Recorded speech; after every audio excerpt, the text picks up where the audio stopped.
Blog Talk Radio.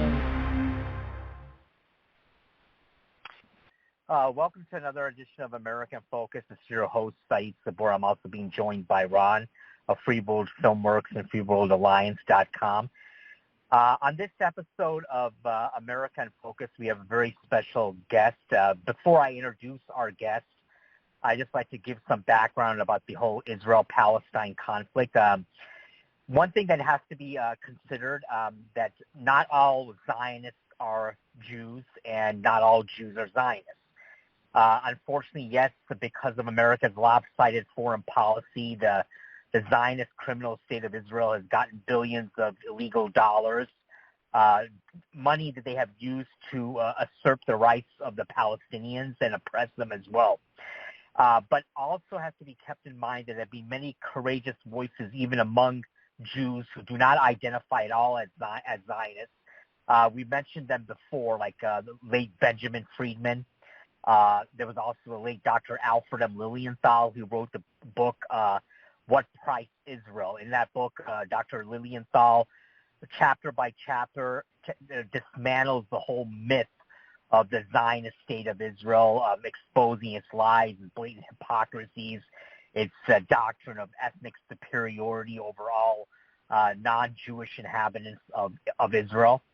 And also there are many other writers too, though. For example, the late Dr. Israel Shahak, he was the author of a very famous book, The Jewish History, Jewish Religion, The Weight of 3,000 Years. Dr. Shahak exposes the blatant, the blatant hypocrisy and racism of the state of Israel, especially towards the Palestinians, and how they use Zionism and their own interpretation of Jewish scriptures to base that oppression on the Palestinians from.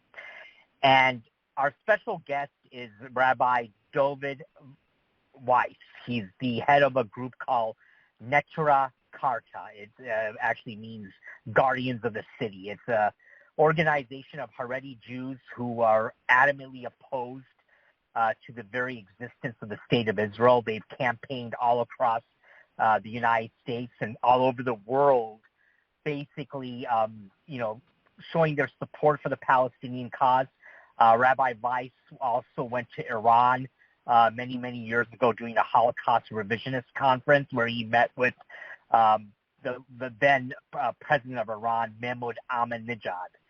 And with that, I would just like to, bring aboard the conversation Rabbi Weiss.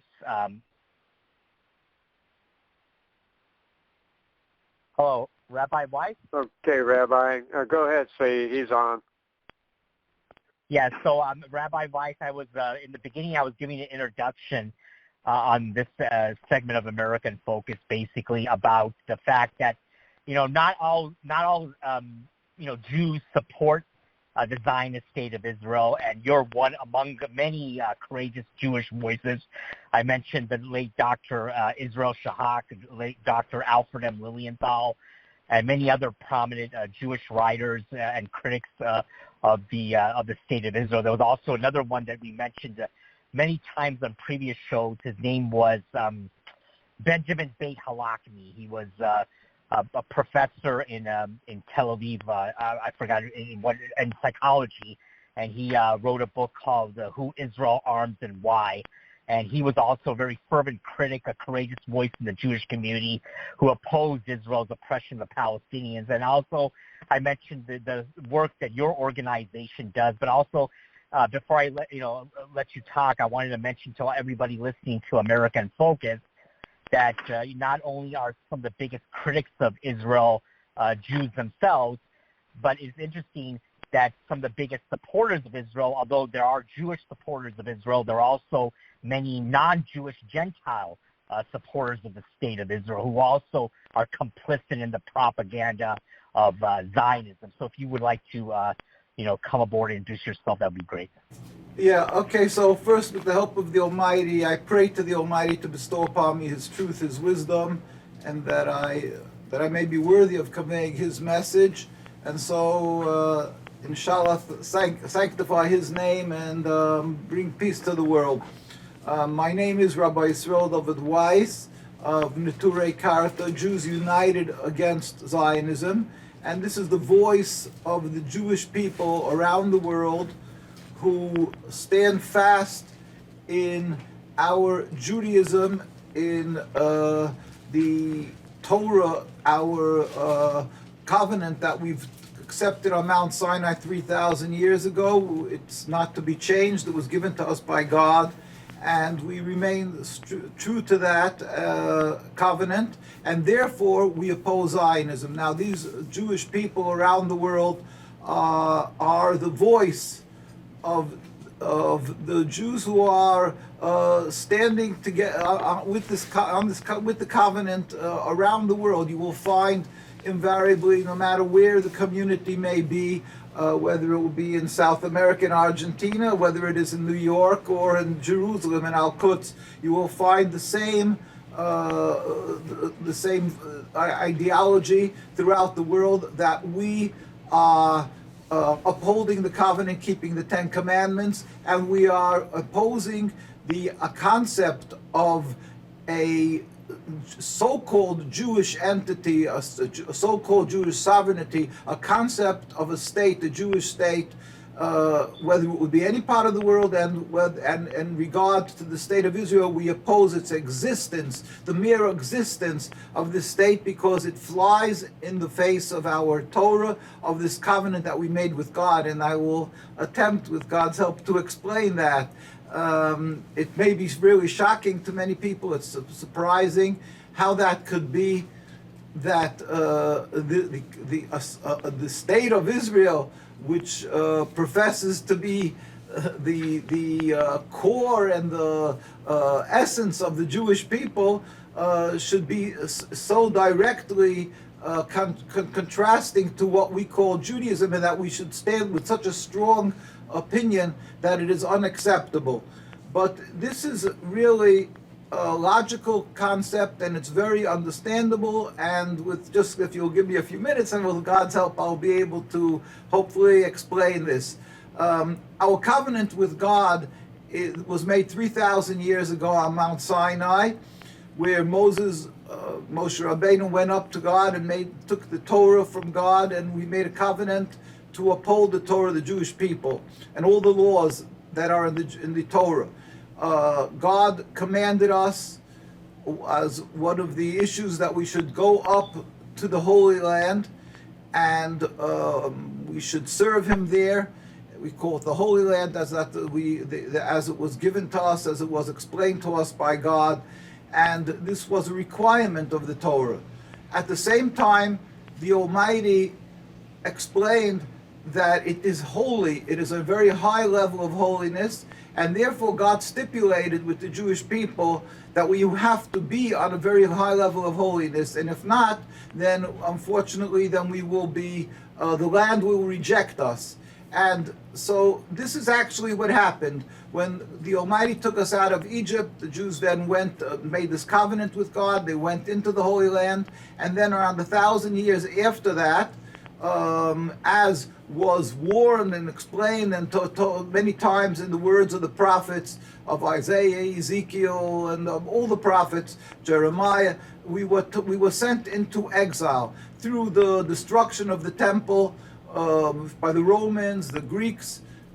We were dispersed and spread out throughout the world, and we were put under oath by God that we should not attempt to return and recreate a Jewish sovereignty, because it is God's will that we should be dispersed amongst the nations, and that we should not have this Jewish sovereignty. And we were put on the oath, 3 oaths, that we should not return en masse in large numbers, we should not rebel against any nation, we should be loyal citizens in every nation where we reside, we should pray for the well-being of that country, and thirdly, we should never make any attempt to end this exile. Now, this happened around 2,000 years ago. It's a prophecy of King Solomon, actually, and these 3 oaths are stated in King Solomon's prophecies, and this was upheld by the Jewish people throughout the world for 2,000 years. We went through many trials and tribulations, the Crusades, the Inquisition, and many, many hardships, and yet the Jewish people never recreated a Jewish sovereignty. We never built a so-called Jewish homeland because it's forbidden for us. And we believe that God is the Almighty, He's all compassionate, and when the time will come, He with His compassion will end this godly decreed exile, which is already now 2,000 years, and then He will make a miracle where all humanity will recognize the one God, and all humanity will join together, and God we will rebuild the temple without any human intervention. It will be a godly thing. Not everybody will become Jewish. It's just the concept that all humanity together will recognize the one God and serve Him in harmony. But from that time of the destruction of the temple, 2,000 years ago, till today, until the end of time, till this time comes when the Almighty will rebuild the temple, till the time comes when God will end the exile, we are forbidden, expressly forbidden, to make a Jewish state. And therefore, the state of Israel, in its essence, in its mere existence, is a direct rebellion against the Almighty, ignoring all the commands of the Torah. And it's unacceptable, and the Jewish people true to the Torah, whether they're from the Middle East, whether they're from Europe or the United States, we will not accept this. We cannot accept it. We refuse to accept the legitimacy of the state of Israel. That is, even if it would have been created in an uninhabited land, in a land that did not encroach upon the rights of another people. But being that this state of Israel was created by encroaching upon the rights of the indigenous populace, the Palestinian people, it compounds this rebellion against God, who in the Torah, this covenant that God made with the Jewish people, He commanded us to not to steal, not to kill, and to be compassionate, to do kindness, to emulate God, and all this concept of making a state, ignoring the existence of the people that were living there for this 1,000-year period of time or more. By doing that, they are again committing a terrible crime, a rebellion against God. So in the concept of the state of Israel, in every facet, is really a crime. It is a nakba. It is a atrocity. It is a colossal catastrophe, and it is unacceptable. And as Jews, we refuse to accept it. From the day one when the Zionism starts. Now we have to bear in mind that Zionism is not 1,000 or 2,000 years old. Zionism is a mere 150 years old or something in that area. So our religion, Judaism, is 3,000 years old. And we've went through many, as I say, many hardships and many rich history that the Jewish people went from when they were traveling through Europe. And although we suffered a lot, but we had, very much a beautiful part of our history where we had great scholars, great tzaddikim, holy men, and of course the time that at the beginning when we were in the Holy Land. So our history is very rich, and we were ready, the Jewish people throughout this history, to give their lives for the Torah. This history with 3,000 years existing, this Jewish religion. And Zionism is a new, relatively new movement of 150 years or so. It is a transformation from this holiness, from the subservience to the Almighty, to a mere nationalism, a base, physical, materialistic concept, masquerading in a facade of our religion, using the Star of David, using the menorah, using the name Israel, which is Jacob in the Torah. But it is not our Judaism. It is it is simply as I say, a facade. It is a falsification of our holiness, of our holy religion. And from day one, we opposed it. When Zionism started, the chief rabbi in Palestine, his name was Rabbi Sonnenfeld of blessed memory, met with the king of Transjordan in the 1920s.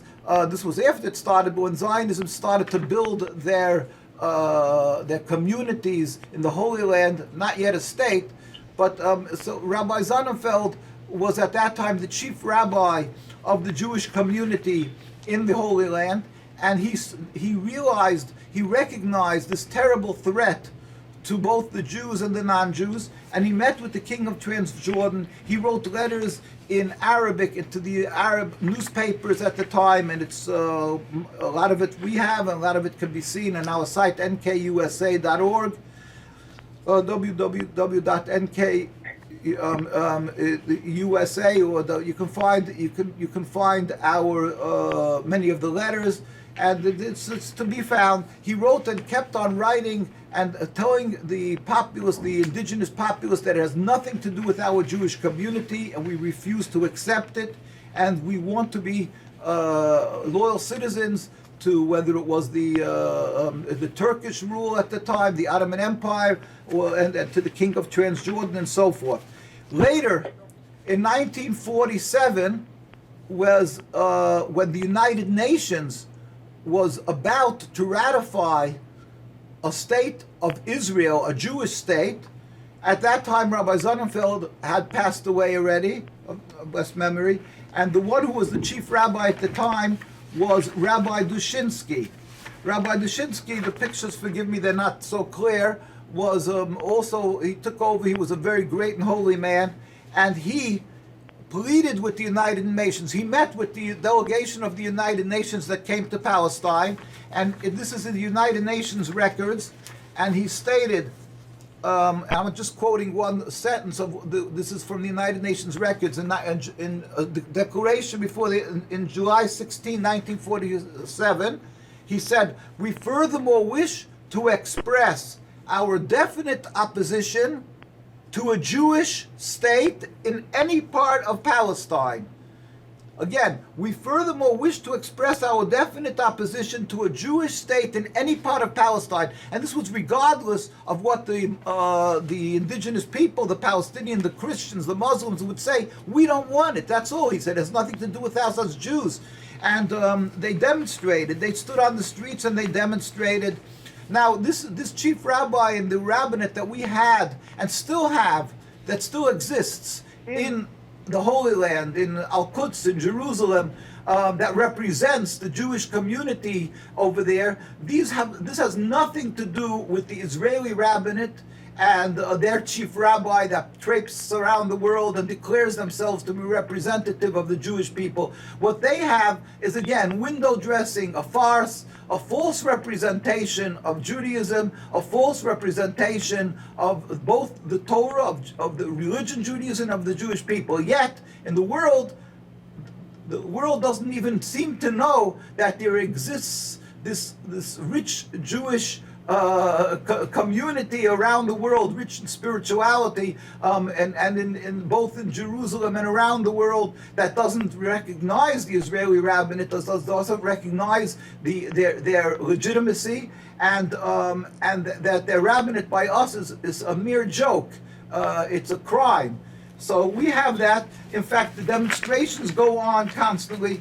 Just going further, when the Palestinian Authority was created, we had a representative in the Palestinian Authority. His name was Rabbi Moshe Hirsch of blessed memory. As you see him standing together with President Arafat. He lived in Jerusalem, and the Zionists poured acid in his face once he was going on the street, and he was almost entirely blind.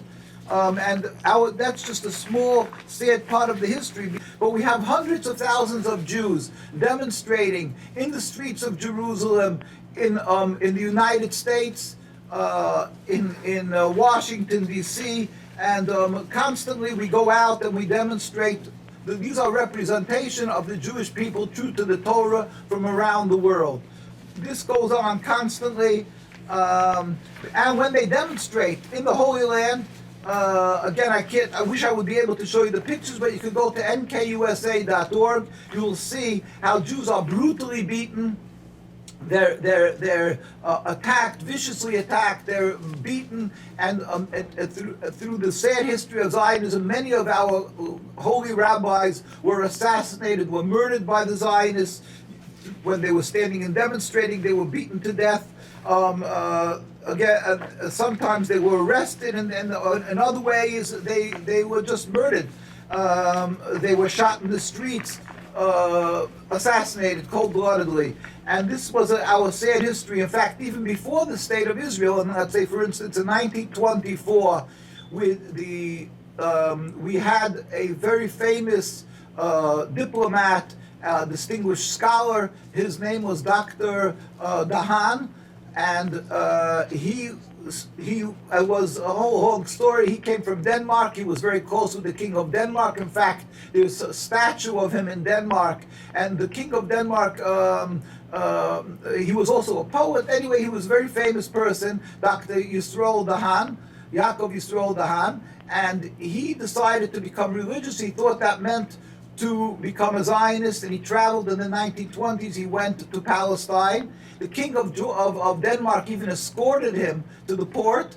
We went to the Holy Land. First he became a Zionist, but almost immediately, being that he was searching for the truth, he saw that the rabbinate, the Jewish community, the true Jewish community, is anti-Zionist, and he became very close with Rabbi Lilenthal, who we spoke about earlier, and he therefore stood up and started representing the anti-Zionist community. And when he saw that the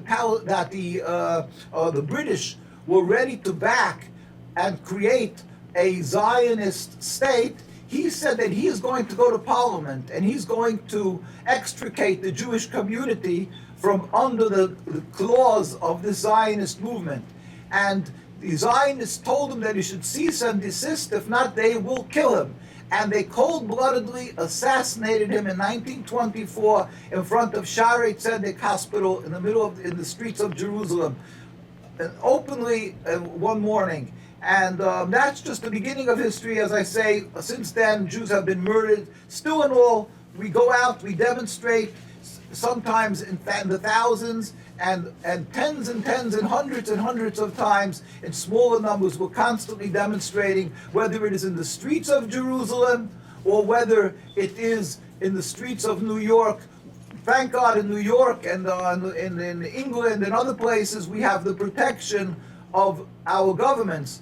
But in the Holy Land, unfortunately, the government is this corrupt Zionist state, and they brutally beat the anti-Zionists. They arrest them. There's a law, there's mandatory military service in Israel in the IDF.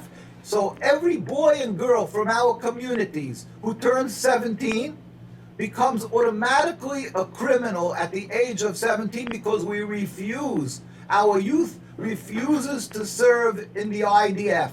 So therefore they automatically become, according to them, a criminal, and they arrest them, both boys and the girls, and we have many pictures of this and many facts that we demonstrate over there because of that. And this is our ongoing sad history since Zionism, yet the world doesn't know that. We cry, we hurt with the suffering of the Palestinians. We are just mortified and humiliated that what is happening to the Palestinian people is being done in the name of in the name of Judaism, in the name of our religion, of our holy religion, and under the symbols of the Star of David and the name Israel. It's just unacceptable. And my colleagues who are living in Jerusalem, we are constantly in contact. They are constantly contacting us, asking are we standing by the United Nations. They go out and demonstrate. They try to go to Ramallah. They're always blocked by the Zionist militia, their terrorists, their IDF, and so forth. They constantly stop them from demonstrating together with the Palestinians. Sometimes they get through, and around the world we do, thank God, go demonstrate with the Palestinian people here in New York, or whether it would be in Washington, D.C., in front of the White House, in front of the Capitol. We demonstrate constantly to show our solidarity, our sympathy, our support, our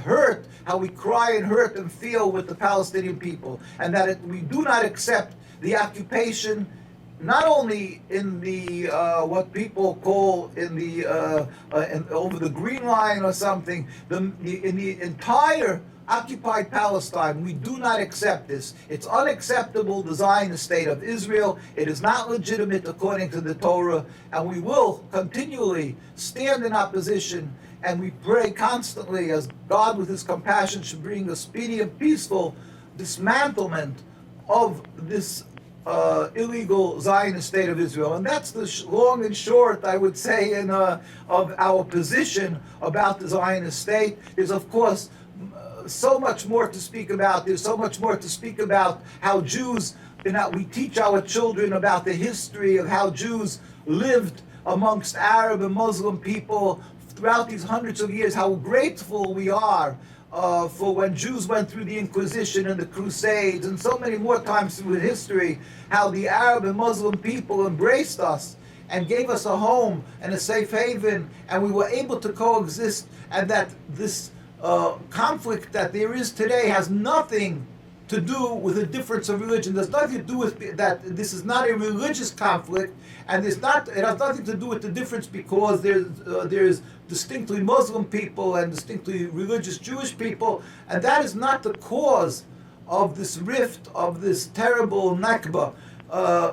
In fact, as I say, even in the most religious Muslim countries, Jews were embraced and given a home, as we find today in Iran, which is called the Islamic Republic of Iran, and many other in the Arab and Muslim countries. The doors are opened, contrary to the Zionist narrative. But over there is a perfect example where you have Jewish people living a community. It's the largest in the Middle East there, besides in the occupied Palestine, in the Islamic Republic of Iran. We have a Jewish community thriving, living, and practicing their religion under the protection of the Islamic government, because we have nothing. There is no religious conflict. The difference of religion is not the cause of a rift, and it never was. And we as Jews are tremendously grateful to the Muslims for providing to us all throughout the years a home that we could coexist. And we used to live in the same courtyards. We used to live in this, whether it would be in Iran, Egypt, Tunisia, Morocco, and on, in Jordan, in Lebanon, all these countries. We lived together in the same courtyards, babysat each other's children, helped each other, and the difference of religion was never a cause of strife. We in the streets of Jerusalem, we again, there's so much pictures, and not only we have this, and not only we state this, the Muslim and Arab people will tell you their history, how we used to live together. Only since the advent of Zionism, that has confused people and caused people to think that there is a conflict between Jews and Muslims, have there been this terrible, endless river of bloodshed. So the Zionism is the cause, this nationalist goal to take over, to hijack, to take over both the Jewish religion and the homes of the Palestinians, and take over the land, the Holy Land.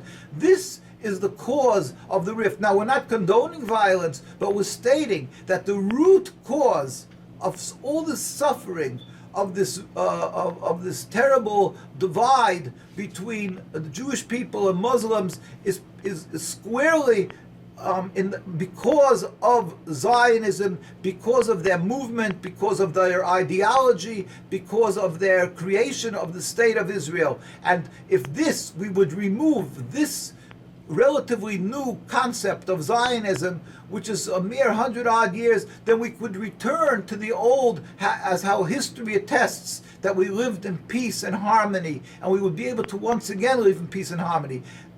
Even now, with Zionism, there is pockets or areas where the Zionists don't have their control, as I've said, in Iran and so forth, where Jews still live together with Muslims in peace. And really around the world, if you will go to London, Stamford Hills, which is the most religious Jewish area, and other areas, even here in New York, where there's Muslim communities right next to the Jewish communities, where they're very clearly, distinctly dressed as Muslims, and the Jews are dressed as I am, very religious Jews, yet we live in peace. Why? Because this has nothing to do with a difference of religion.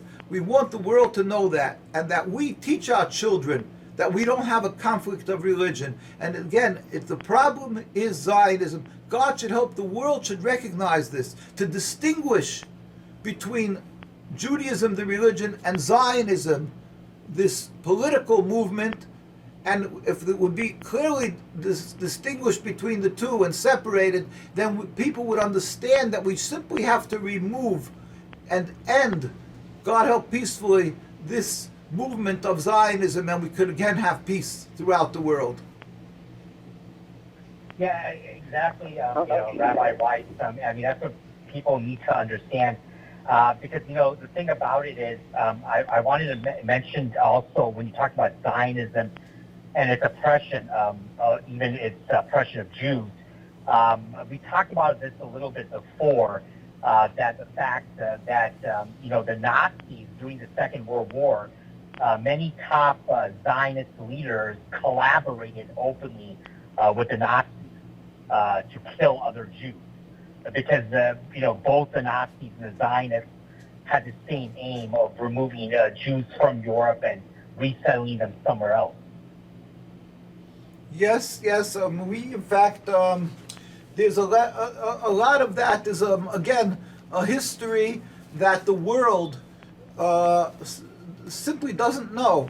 It's a terrible part of the history of Judaism, and it is something that is unacceptable. A normal person will say that it can't be such an idea that the Zionists who profess to be the saviors and the heroes of Judaism would have such a stain on them that they actually colluded with the Nazis. And yet we put out a book called The Holocaust Victims Accused, and we have a lot of documentation of how the Zionists, exactly as you said, they colluded with the Nazis because they wanted the Jews to be sent up to Palestine and therefore help them create a state.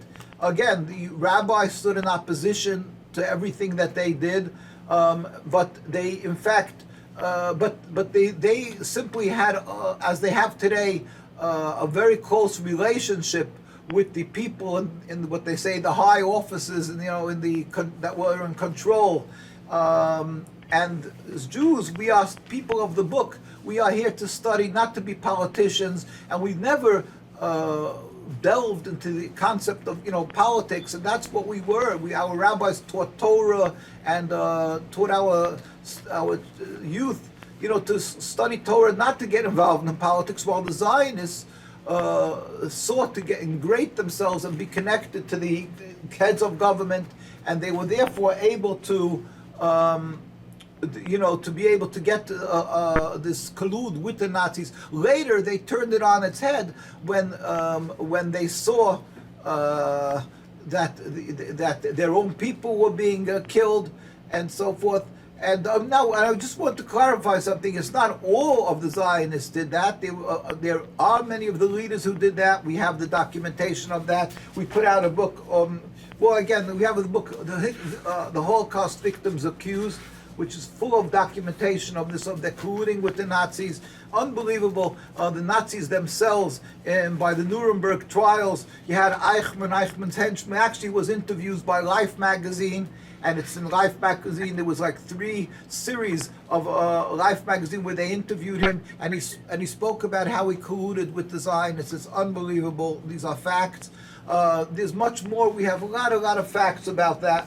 But we also put out a book, Traditional Torah Opposition to Zionism, and we have a lot of the facts over there. The heads of Zionism, I'll just quote Chaim Weizmann, who was the first president of the state of Israel, and he was the one who was pivotal in the creation of the state because he helped Britain by World War I. Actually, he was a scientist, he helped invent something like dynamite or something like that, and in order, as a recognition of that, they promised him to help him create a state.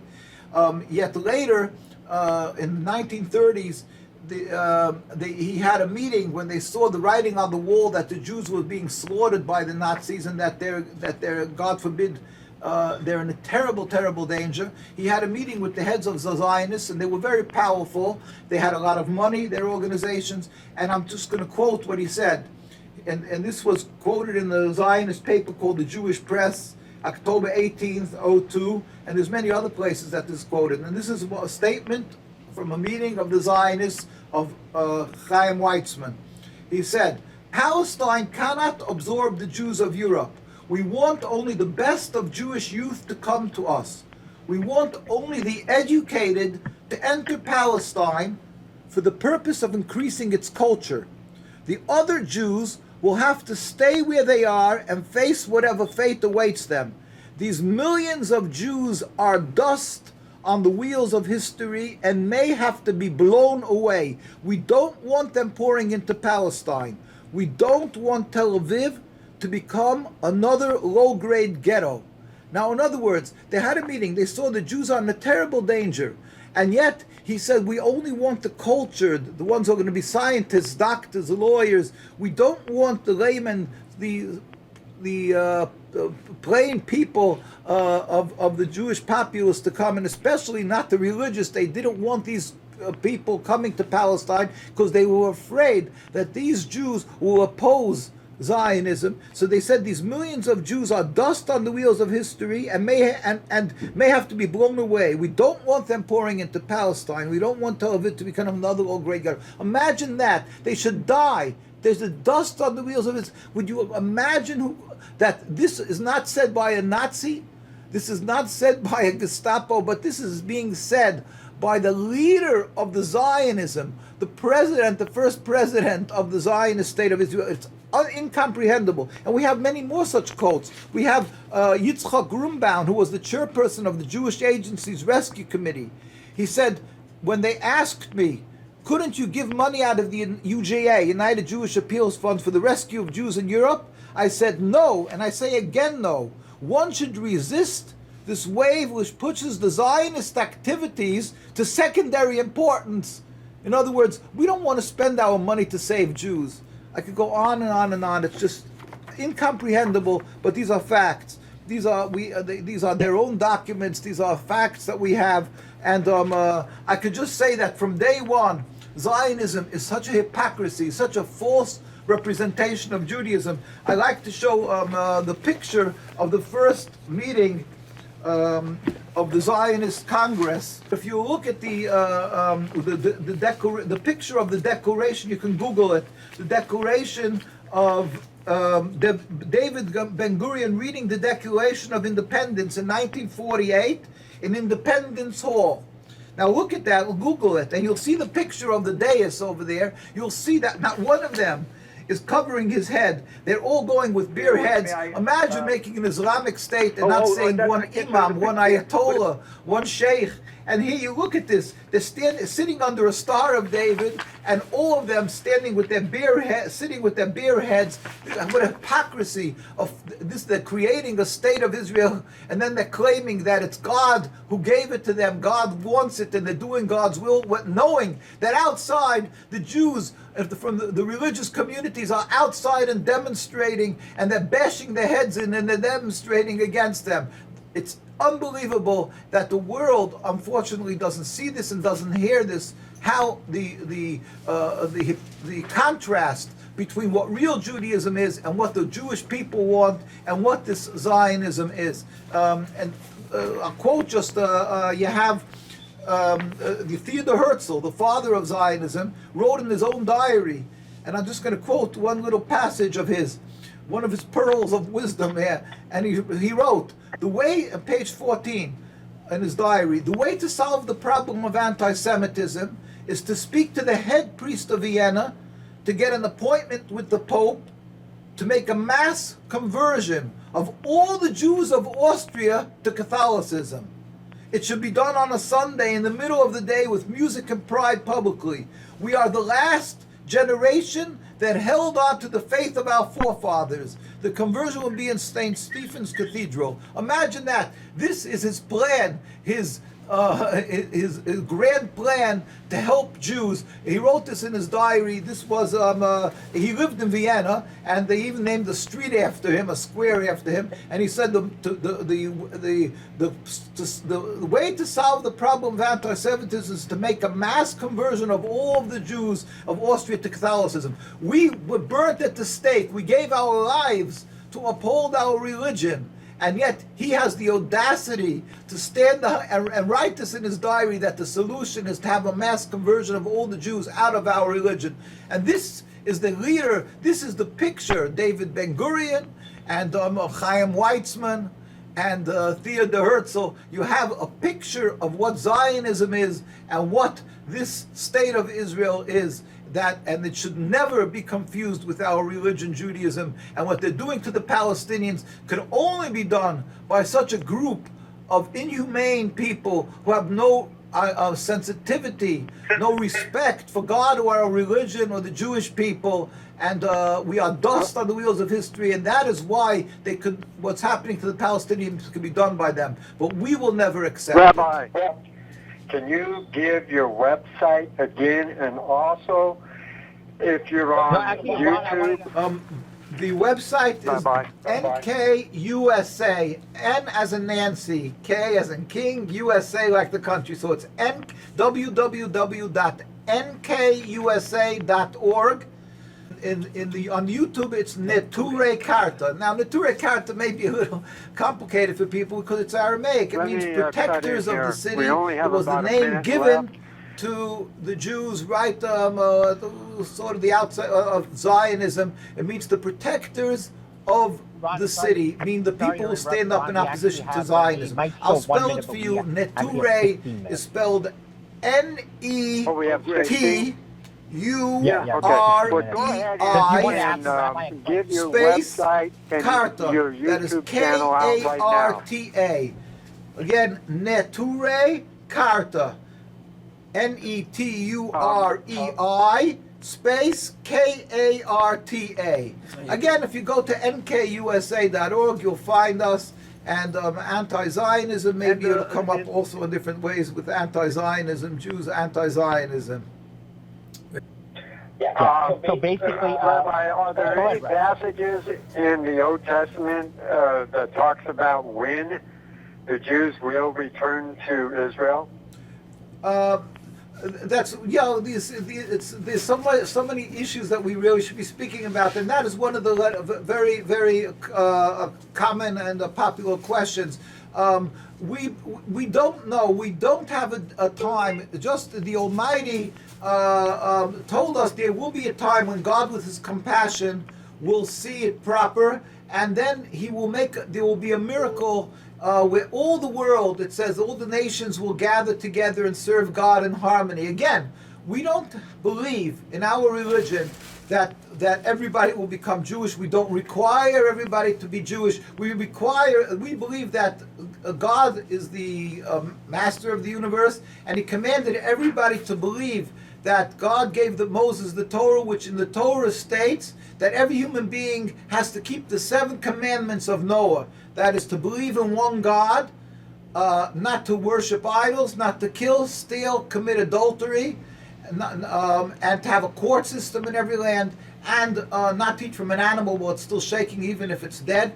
In other words, even if you want to slaughter it, you have to wait till it's completely dead. And you keep the 7 commandments of Noah, you will inherit the world to come. You don't have to be Jewish to serve God. So we discourage people actually from becoming Jewish, because you have to keep all the 630 commandments of the Torah. And we believe that, again, a person who upholds the 7 commandments is doing God's will, is fine. And but we do believe the day will come when God will, His glory will appear throughout the world, where everybody will recognize Him. Then all the nations together will serve God with the Jewish people, and God will rebuild the temple. It will be the will of all humanity. So that is what we yearn and we pray for, because our purpose in life is to serve God, and our purpose is to bring glory to God through our lives, through doing what's proper. It says that we're supposed to serve God as holy people, and that will bring glorification to God. A pinnacle of that glory will be when God will reveal His glory throughout the world. So that's what we pray and yearn for, that closeness to God, when God will build the temple, when all humanity will serve Him in peace and harmony. But again, we never talk about everybody becoming Jewish. It's the concept that we can live together with the Muslims, with everybody in peace and harmony, and serve God in peace and harmony, as we've had for these hundreds and hundreds of years. That's a very important issue, but we never know when this will happen. It's all in the matter. It's in God's hands, and we're not even supposed to delve into this. Just we're supposed to do what's good, do good deeds, practice our religion properly, and then ultimately the day will come. We urge Jewish people to step out of the box, what we would say, and stop being misled and going what people find popular, and it's very convenient, that to be these Zionist communities. They try to represent Judaism, and if anybody stands up in opposition, they get labeled anti-Semitic, and if they're Jewish, they're called self-hating Jews, and they get harassed, as everybody knows. So we urge everybody, the non-Jews, not to buy into this and not to be intimidated, but to stand up for the Palestinian people. You're not anti-Semitic if you stand up in opposition to Zionism. On the contrary, Zionism is a cause of anti-Semitism. It exacerbates anti-Semitism. And we urge the Jewish people not to be fooled by the Zionists. They play on the emotions of Jews because we suffered by the Holocaust and so forth. So they play. My grandparents were killed in Auschwitz. All our communities, the majority, were murdered, of the religious communities and the non-religious. So they play on the emotions of the Jews, and they use fear-mongering to say that the Arabs are part of the Zionists and they want the Jews dead. It's a horrific portrayal, a false portrayal of history. They twist the history, and they use the suffering of the Holocaust to like Yad Vashem and different aspects of the Holocaust as a tool to be able to glean support from around the world, and to use the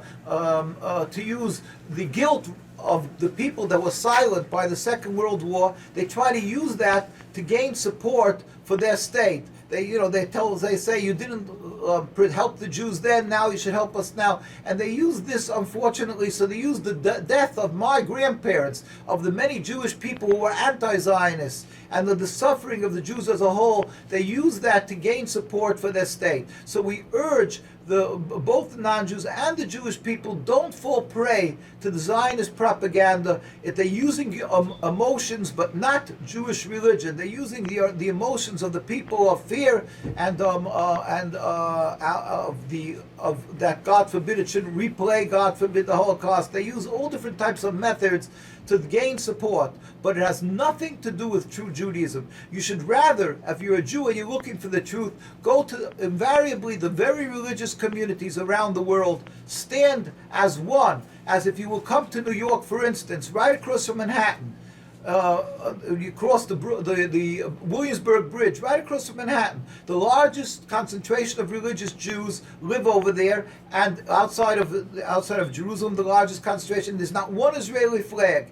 If you will go to Stamford Hills in England, in London, that's the largest community over there. It's a concentration of religious Jews. There's also you can barely find an Israeli flag, because they're all, the more the religious the Jew is, the more anti-Zionist. The same as in Montreal, because Judaism does not accept Zionism. It's totally contradictory. It is antithetical to our religion. We are religion. Zionism is a transformation to nationalism, and an unacceptable nationalism. And we support and suffer and cry with the Palestinians, and we urge everybody that ultimately everything is in the hands of God. So we should all pray to the Almighty every day for the speedy and peaceful removal of the impediment to peace, the cause of bloodshed, this unacceptable Zionist state of Israel. We should pray to God. He should bring this about speedily and peacefully. And we urge everybody to stand up and for the Palestinian people. Don't be intimidated. You're not anti-Semitic when you stand up for the people of Palestine. We ourselves went to visit Gaza because we didn't want to travel through Israel. We went through Egypt. And we went and we brought medical aid. We sent an ambulance. We did just this is of course symbolic because they need freedom. They need much more than that. But we always stood together with the Palestinian people, whether it is we're non-political. So we went, whether it is Sunni or Shia. We went to Iran. We went to the Al Azhar University and the Grand Mufti in Egypt, and we met with all, and we always were accepted and embraced, whether it was in Egypt or whether it was by Ayatollah Khomeini or Ayatollah today Khamenei. We were accepted and are accepted as Jews and embraced, and they all express this concept that they have nothing against Jewish people or Judaism, that we have no religious concept. So this is really critical to understand the difference between the two, between Judaism and Zionism, and that we should all speak up and help and urge, and we should try to get our political leaders that they should stop being intimidated by Zionism, and they should stop conflating and confusing Zionism with Judaism. They should not make it illegal, God forbid, for a voice that speaks up against Zionism, because unfortunately there's a lot of times politicians, through the urging of the Zionists, they try to make it illegal even to speak up against Zionism and to explain that this is anti-Semitic, which is ridiculous, repugnant, unacceptable. So that is also a very big important issue. Yeah, and then Rabbi also wanted to mention. Yeah, Ron, do you want to ask anything else to Rabbi Weiss, or you can go ahead if you want? No, go ahead. We got about 8 minutes left or so? Yeah. 5? Okay. 8 minutes. Yeah. So I wanted to ask Rabbi Weiss. You made that's a very interesting point. And I also wanted to ask, has your organization, Neturei Karta, has your organization also? I'm sure you face a lot of hate mail and hatred from radical Zionist groups, maybe the Jewish Defense League, or there are many others. Have you faced that type of wrath? Of course. Our branch, or whatever you would call, many of our actually Neturei Karta is, as I say, it means the protectors of the city. It's a loose.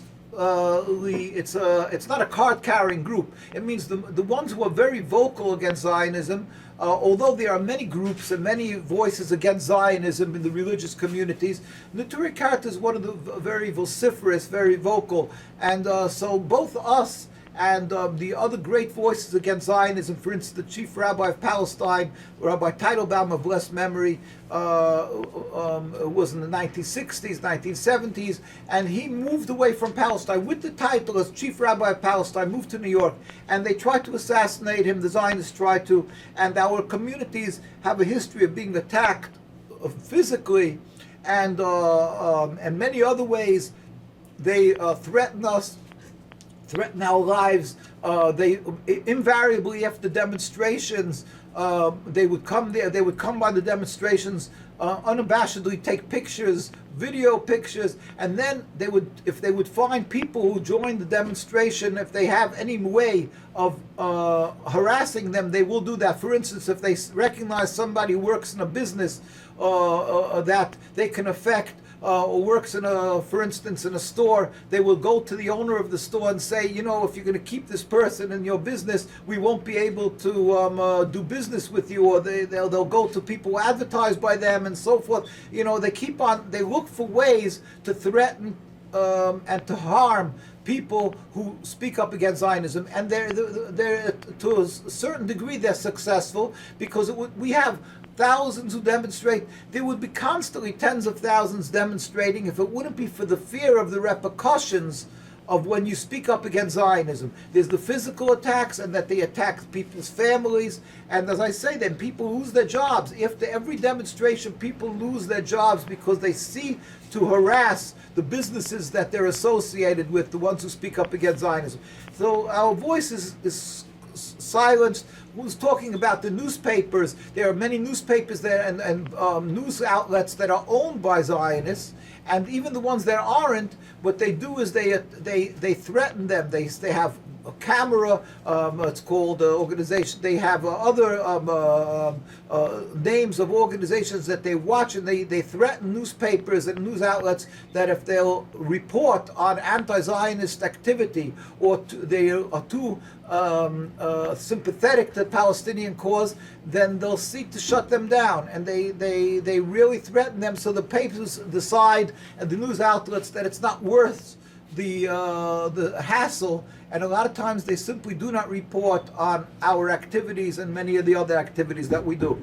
That said, we also urge people to spread our word where it's possible, and that we do go out to every country we travel around the world, thank God, in every continent.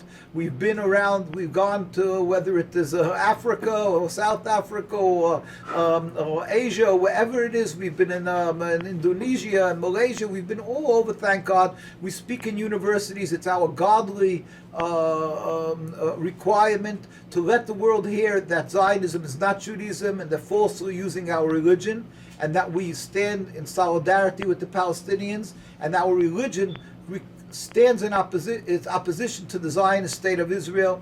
So we try to get a platform to be able to speak. We look for universities, and we do think, thank God, we speak in many universities throughout the world, and other schools, even not universities, grade schools we go, and we try to educate people, and we don't charge for our speaking. We want the world to hear. We plead with university students and Muslim centers to call us, because we try to rebuild this bridge, to reconnect, to be able to solidify and to repair this rift, and to let the world between Jews and Muslims and Arabs, and let the world know that this is not a conflict of religion. It's a conflict against opposition to religion, called the Zionist state of Israel and Zionism.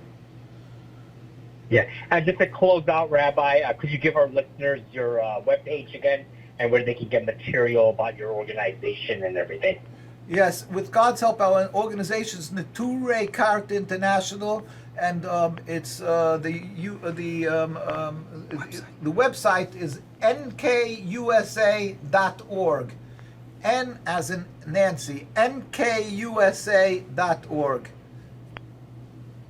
Well, thank you so much, Rabbi Weiss. We really enjoyed you on the program, and thank you for putting out the message that there are courageous Jews against Zionism. Thank you. God bless. I really appreciate it. A lot of success, and keep in touch.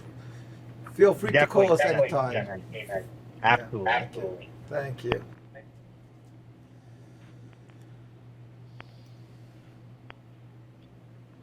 Okay.